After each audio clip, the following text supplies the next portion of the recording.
Hello everyone. जय सिया राम। तो कैसे हैं आप सब? आई होप आप सब बढ़िया होंगे, मस्त होंगे। तो जिस तरीके से हम अपनी सीरीज में कंटिन्यू चल रहे थे, उसी तरीके से फिर आगे बढ़ते हैं। और आगे बढ़ के हमने सेक्शन सी कंप्लीट कर लिया था अपने एडिशनल पेपर का। तो अब बारी है डिस्कस करने की, क्या? Section D. आइए हम मिलकर देखते हैं कि आखिर सेक्शन डी में किस टाइप से क्वेश्चन दिए जाते हैं और किस टाइप के क्वेश्चन अक्सर पूछे जाते हैं। तो सेक्शन डी की अगर बात करें, तो सेक्शन डी की स्टार्टिंग जो हो रही है, ठीक है, उसमें पहला क्वेश्चन है एक रिलेशन का। सेक्शन डी में जो आपसे पहला क्वेश्चन पूछा गया है, वो किस चीज का पूछा गया है? रिलेशन का। क्या कहा? अगर एक रिलेशन दिया जाए, all peoples on the earth, ठीक है, सारे लोगों के लिए है, एक्स कॉमा वाई एक रिलेशन है। The time difference between the time zones x and y reside is in 6 hours. X और वाई के बीच का टाइम डिफरेंस कितना है? 6 आवर्स। यानी मैं कह दूं आप और मैं 6 घंटे की दूरी पर है, तो उसी तरीके से टाइम जोन का डिफरेंस होते हैं। ठीक है, तो टाइम जोन का डिफरेंस यहां पे कितना कहा है उसने? 6 आवर्स। अब कह रहा है चेक करो। चलो, आप जानते हो हम पहले सबसे पहले किस चीज को चेक करते हैं? रिफ्लेक्सिव। अब रिफ्लेक्सिव चेक करने के लिए एक्स कॉमा एक्स रिलेशन में होना चाहिए। मतलब x and x, x and x have the time difference, time difference is 6 hours. अगर दोनों एक्स और एक्स की ही बात करें, तो क्या दोनों, आप देखो, मैं आपसे कह रहा हूं मैं और आप है, ठीक है, हम और आप, हम दोनों के बीच की दूरी जो है, यानी हमारे दोनों के बीच में मैं आपके पास तक पहुंच सकता हूं 6 घंटों में। यह बात ठीक है। लेकिन क्या मैं अपने पास, मैं हूं और मैं ही अपने पास जाना चाहता हूं तो मुझे 6 घंटे लगेंगे? तो यह कहना सरासर गलत है। क्यों? क्योंकि मैं जहां हूं मैं वही हूं, मुझे अपने पास जाने के लिए कोई टाइम डिफरेंस की जरूरत नहीं है। मैं कोई टाइम ट्रेवलर थोड़ी हूं, ठीक है, जो कहीं से घूम घाम के आऊंगा। तो यहां टाइम डिफरेंस की बात करें, तो क्योंकि दोनों पर्सन सेम है, तो ऐसी कंडीशन में आप कहोगे आर जो है, रिलेशन जो है, वो फॉल्स है, गलत है। जिसकी वजह से रिलेशन जो है वो रिफ्लेक्सिव नहीं है। जिसकी वजह से आप कहोगे कि रिलेशन रिफ्लेक्सिव नहीं है। तो अब रिलेशन रिफ्लेक्सिव नहीं है, ठीक है। इसी में बात करते हैं फिर सिमेट्रिक की। रिलेशन को क्या चेक कर लेते हैं? सिमेट्रिक। अब आप सबको पता है कि अगर रिलेशन को सिमेट्रिक देखना है, तो हमें एक बार ए से बी जाना पड़ेगा और फिर चेक करना पड़ेगा बी से ए के लिए। अगर हमें सिमेट्रिक देखना है, तो अगर हम एक्स कॉमा वाई की बात करें, एक्स कॉमा वाई में क्या हो जाएगा? X and y have time difference कितने का? 6 आवर्स का। अब आप खुद समझो, मैं कह रहा हूं मेरे और आपके बीच में 6 घंटे की दूरी का जो डिस्टेंस है वो 6 घंटे की दूरी है, ठीक है। 6 आवर्स लगेंगे मुझे आपके पास पहुंचने में। या फिर मैं इस बात को ऐसे कहूं, आपको मेरे पास आने में 6 घंटे लगेंगे। दोनों बातें तो सेम ही हुई।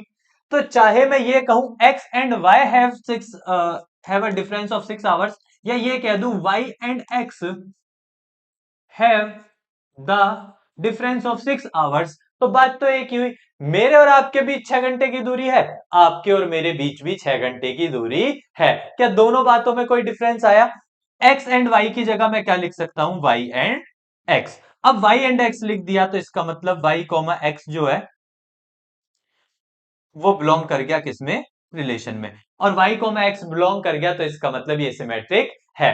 अगर किसी का x कोमा वाई रिलेशन में है और उसी में y कोमा एक्स भी रिलेशन में एग्जिस्ट कर जाता है, तब हम कहते हैं कि एक्चुअल में ये सिमेट्रिक है। तो यहां इसका मतलब हम कह सकते हैं ये क्वेश्चन सिमेट्रिक है, ठीक है। ट्रांजिटिव की बात कर लेते हैं।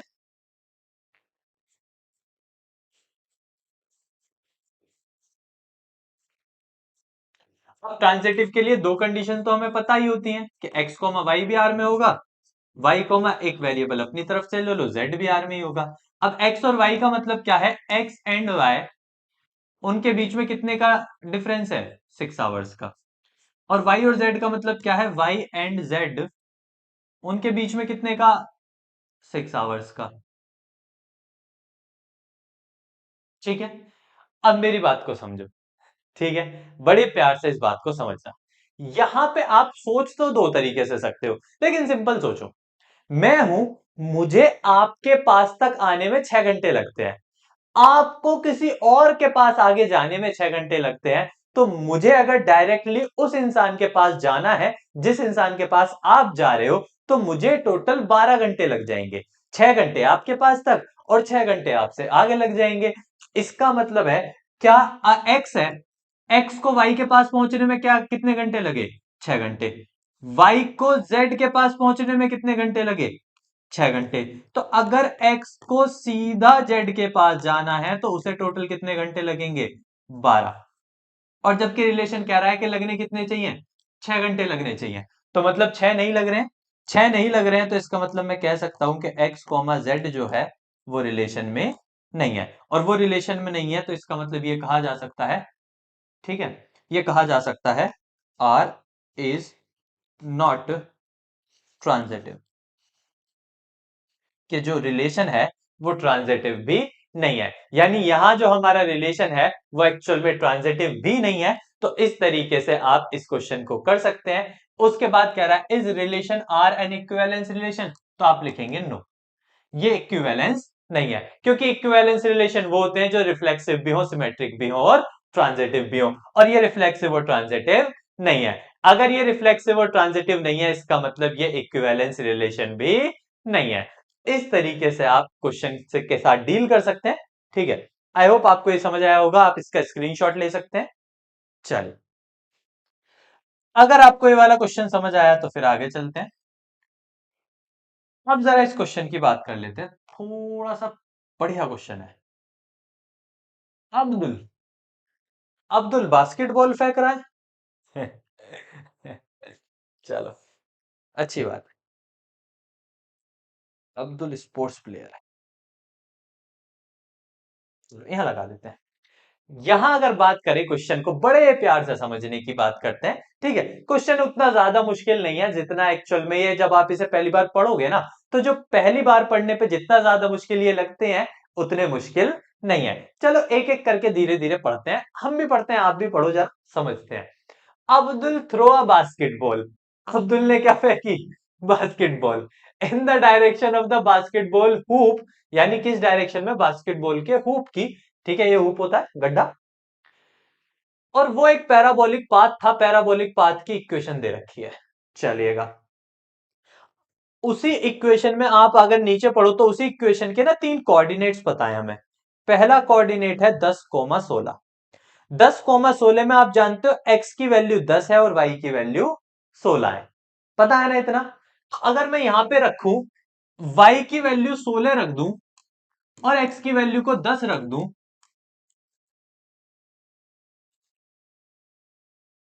यही बनेगा। भाई मैंने पहला पॉइंट सेटिस्फाई करा दिया, 10,16 दिया था, x की जगह 10 रख दिया, y की जगह 16, तो ये बन गई भैया, सही बात है।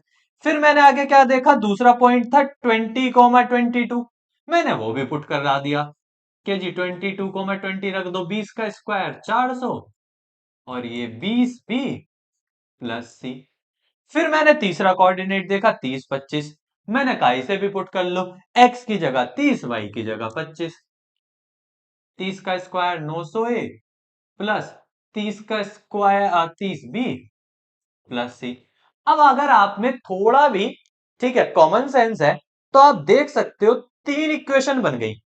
आपको पता है आप 3 इक्वेशन कहां सॉल्व करते थे, 3 इक्वेशन सॉल्व की जाती थी मैट्रिक्स मेथड में, जिसमें आपको एक्स वाई जेड की वैल्यू फाइंड करनी पड़ती थी। यानी अगर मैं चाहूं तो इसे किस में बना सकता हूं, एक मैट्रिक्स में कन्वर्ट कर सकता हूं। तो जरा कन्वर्ट करके दिखा देता हूं। सबके कोफिशिएंट्स ले लो, 100, 10, 1, 421 और 931। चलो जी, ये समझ आया। उसके बाद यहां पे एबीसी ले लो, और उसके बाद बताया है जो इक्वल्स टू में वो इक्वल्स टू में ही रहेंगे, 16, 22, 25। अब मुझे नहीं लगता इसके आगे ज्यादा किसी को दिक्कत होगी। ठीक है, आप इसे मैट्रिक्स ए कह सकते हैं, इसे मैट्रिक्स एक्स कह सकते हैं, इसे मैट्रिक्स बी कह सकते हैं। तो यहां से आपको पता चला कि ए एक्स की मल्टीप्लाई बी के बराबर है, तो मतलब अगर आपको एक्स चाहिए तो ए उधर जाके इनवर्स का हो जाएगा, तो मतलब एक्स निकालने के लिए आपको ए इनवर्स की मल्टीप्लाई किससे करनी पड़ेगी, बी से। तो मतलब पहले इसका इनवर्स निकालो और इसके इनवर्स की मल्टीप्लाई किससे कर दो, बी से। वहां से आपको किसकी वैल्यू मिल जाएंगी, ए बी सी। उस एबीसी की वैल्यू जब आप इस वापस इस इक्वेशन को सेटिस्फाई कराएंगे उस एबीसी की वैल्यू से, ठीक है, वापस इक्वेशन में पुट कर देंगे, मतलब यहां से आपको ए की मिलेगी, बी की मिलेगी और सी की मिलेगी, और वापस से इसे कर देंगे पुट इन इक्वेशन फर्स्ट।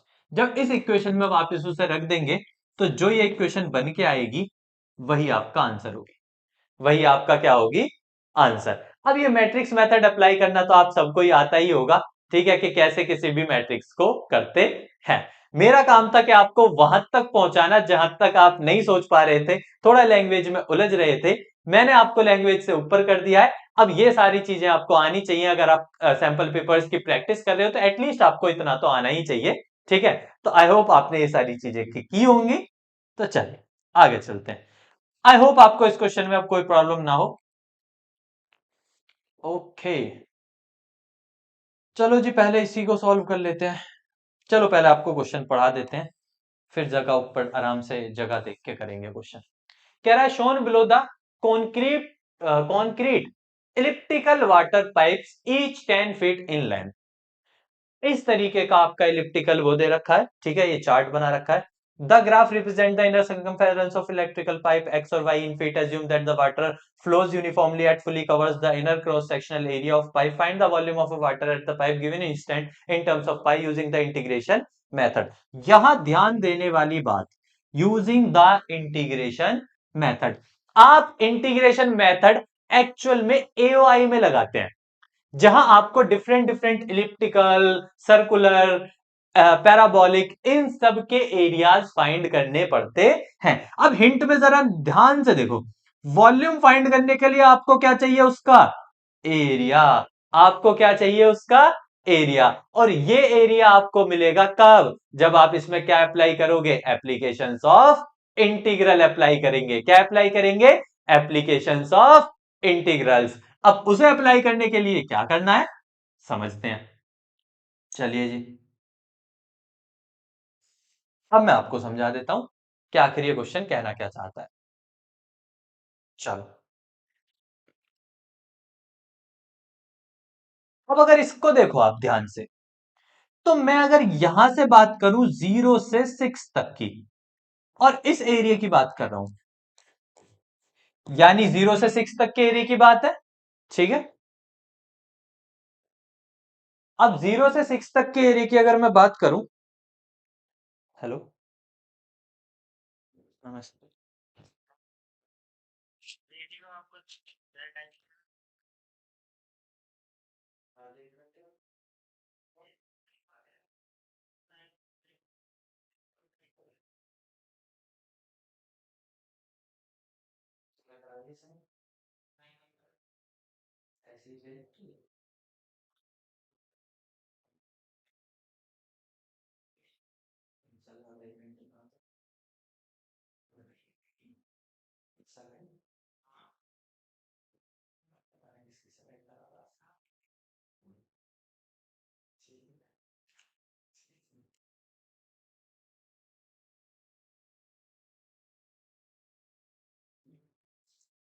तो बात कर रहे थे, ठीक है, तो 0 से 6 तक। अब अगर इलिप्स के एरिया की बात करें, ठीक है, तो हाँ, 0 से 6 तक का आपको एरिया चाहिए। अब ये एरिया हमें पता है, हमें इतना तो पता चल गया कि अगर हमें इस एरिया को फाइंड करना है तो हमें यहां पे एरिया 0 से कहां तक चाहिए, 6 तक, वाई, वो भी किसका, इलिप्स का, वो भी किसका, इलिप्स का। अब मुझे इलिप्स की वाई की वैल्यू चाहिए, जिसके लिए मुझे पहले इसकी इक्वेशन चाहिए, तो इक्वेशन बना देते हैं। चलो, इसकी इक्वेशन बनाने के लिए आप x² by 36 plus y² by 16 equals to 1, अब ये उधर जाएगा y² / 16 equals to 1 minus x² / 36 हो जाएगा। एलसीएम ले लो, 36 माइनस x² / 36 हो जाएगा, 16 मल्टीप्लाई में आ जाएगा तो y की वैल्यू 4/6 √36 माइनस x²। ये y की वैल्यू वहां पुट हो जाएगी, तो यहां पुट हो जाएगी, तो ये हो जाएगा 0 से 6 और 4/6 √36 माइनस x²। अब 4/6 कांस्टेंट है, बाहर आ जाएगा। इंटीग्रेशन के लिए √36 को 6 का स्क्वायर माइनस x²।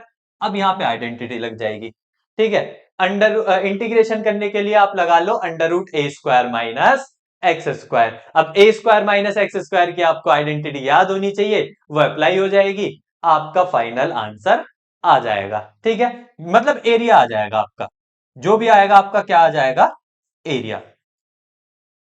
क्या आ जाएगा आपका, एरिया। इसे सॉल्व करके आपको क्या मिलेगा, एरिया। आपको चाहिए वॉल्यूम। एक्चुअल में क्वेश्चन में आपसे क्या मांगा है, वॉल्यूम। अब वॉल्यूम निकलेगा एरिया इंटू हाइट से। वॉल्यूम निकलेगा एरिया इंटू हाइट से। एरिया निकाल लेना पाई की टर्म्स में और उसकी मल्टीप्लाई हाइट से कर देना। और क्वेश्चन में हाइट 10 दी हुई है, क्वेश्चन में सबसे पहली ही लाइन में आपको हाइट दी हुई थी 10, तो जो एरिया आपका आए उसकी मल्टीप्लाई 10 से कर देना, आपको क्या मिल जाएगा, उसका वॉल्यूम। आपको उस पाइप का क्या मिल जाएगा, वॉल्यूम। इस तरीके से आप इस क्वेश्चन को कर सकते हैं। Application of integral based question था ये, ठीक है। बस उसको किस में कन्वर्ट कर दिया, लैंग्वेज फॉर्म में। तो आप लैंग्वेज फॉर्म को पढ़ के थोड़ा समझ सकते हैं कि आपसे एक्चुअल में क्वेश्चन कहना क्या चाहता है, इस तरीके की बात। चल, आई होप आपको ये समझ आया होगा, आप इसे कर लेंगे। अगर आप इसे कर सकते हैं तो नेक्स्ट क्वेश्चन पे आ जाइए, फिर हमारा सेक्शन डी कंप्लीट हो जाएगा। चलिए, अब अगर इस क्वेश्चन की बात करें तो सबसे पहले ऊपर वाले की अगर हम बात करें तो ऊपर वाला क्वेश्चन कहता है फाइंड द वेक्टर इक्वेशन। अब आपको पता है किसी भी लाइन की इक्वेशन बनाने के लिए a plus lambda b vector चाहिए होते हैं। अब a वेक्टर उसने सीधा सीधा हमें ये दिया है, -5i plus 7j minus 4k plus lambda. Direction मतलब पैरेलल वेक्टर, डायरेक्शन का मतलब होता है parallel vector, 3i minus 2j plus के। ये बन गई। अब अगर आपको इसी को किस में बनाना है, कार्टेशियन में। इसी को किस में बनाना है, कार्टेशियन में। चलो जी, कार्टेशियन में बना देते हैं इसी को। अब इसी को कार्टेशियन में बनाने के लिए x+5/3, y इसे नेगेटिव y -7/-2, इसे भी नेगेटिव करेंगे तो z में प्लस हो जाएगा, z+4/1। ये लो, ये हो गई आपकी कार्टेशियन में। तो वेक्टर और कार्टेशियन में बना लो आप, बहुत इजी है, कोई दिक्कत नहीं है।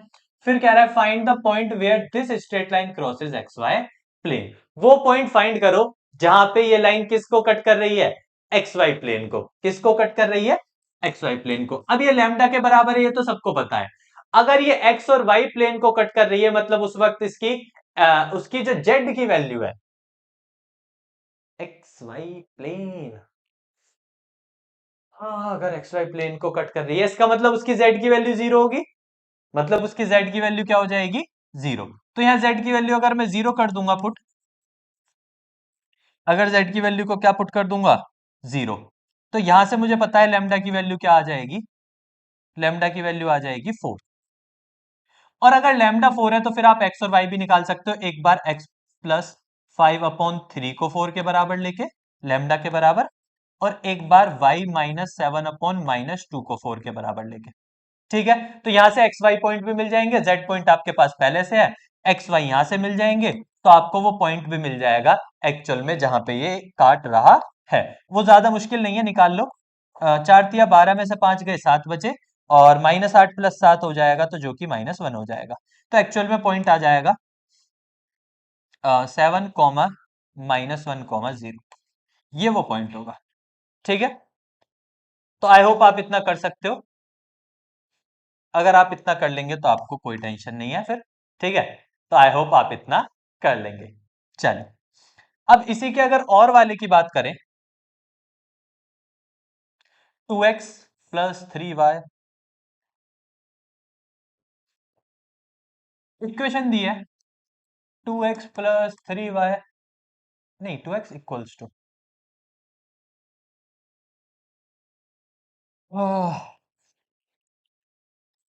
2x equals to 3y equals to -z। अब 2 घूम के नीचे आएगा तो 1/2 हो जाएगा। इसमें 3 घूम के पहले इक्वेशन सही फॉर्म में नहीं है, कोफिशिएंट्स 1 होने चाहिए, उसके लिए कोफिशिएंट 1 बना लो, मल्टीप्लाई कर लो किससे, 6 से सब में, तो ये हो जाएगा x/3 y/2 z/-6। एक इक्वेशन आपकी ये तैयार हो गई। दूसरी को सही करोगे तो दूसरी सही होके आपकी बनेगी, मैं डायरेक्ट लिख देता हूं, दूसरी सही होके बनेगी 6 और 4 है ना, तो 12 से मल्टीप्लाई हो जाएगी, तो ये बनेगी x/2, और 12 से डिवाइड कर लो ना, सबको 12 से डिवाइड कर लो, तो सबको 12 से डिवाइड करेंगे तो ये आ जाएगा y/-12, और इससे करेंगे तो z/-3। अब ये वैल्यू आपकी a1 की, a1 b1 c1 की, ये वाली वैल्यू आपकी a2 b2 और c2 की। और आपको पता है अगर आपको इनके बीच में क्या निकालना है, अगर आपको इनके बीच में निकालना है एंगल, इनके बीच में क्या निकालना है, एंगल, एंगल निकालने के लिए, एंगल निकालने के लिए फॉर्मूला होता है cos theta equals to a1 a2 plus b1 b2 plus c1 c2 upon under root a1 square plus b1 square plus c1 square under root a2 square plus b2 square plus c2 square. यहां a1 b1 c1 और a2 b2 c2 की value put कर लो, आपको क्या मिल जाएगा, angle. Second part में आपसे shortest distance मांगी है, शॉर्टेस्ट डिस्टेंस का फॉर्मूला भी आप सब जानते हैं, आपको वो वहां से मिल जाएंगे, तो शॉर्टेस्ट डिस्टेंस का फॉर्मूला भी सबको पता है, a2 minus a1 dot b1 vector cross b2 vector upon magnitude of b1 vector cross b2 vector. इस फॉर्मूले को अप्लाई कर लो, a1 ऊपर से मिल जाएंगे वेक्टर्स, ठीक है, और नीचे से आपको वो वैल्यूज मिल जाएंगी a1 b1 c1 की और a2 b2 c2 की। इस तरीके से आप इस क्वेश्चन को कर सकते हैं, ठीक है, इस क्वेश्चन को आप कर लेंगे तो आपको ये क्लियर हो जाएगा। चलो, तो ऊपर वाला भी अटेम्प्ट कर सकते हो, ज्यादा मुश्किल नहीं है, चाहो तो नीचे वाला अटेम्प्ट कर लेना, आपको दोनों ही क्वेश्चन इजी पड़ेंगे, और इन्हीं क्वेश्चंस के साथ आपका सेक्शन डी खत्म हो जाता है।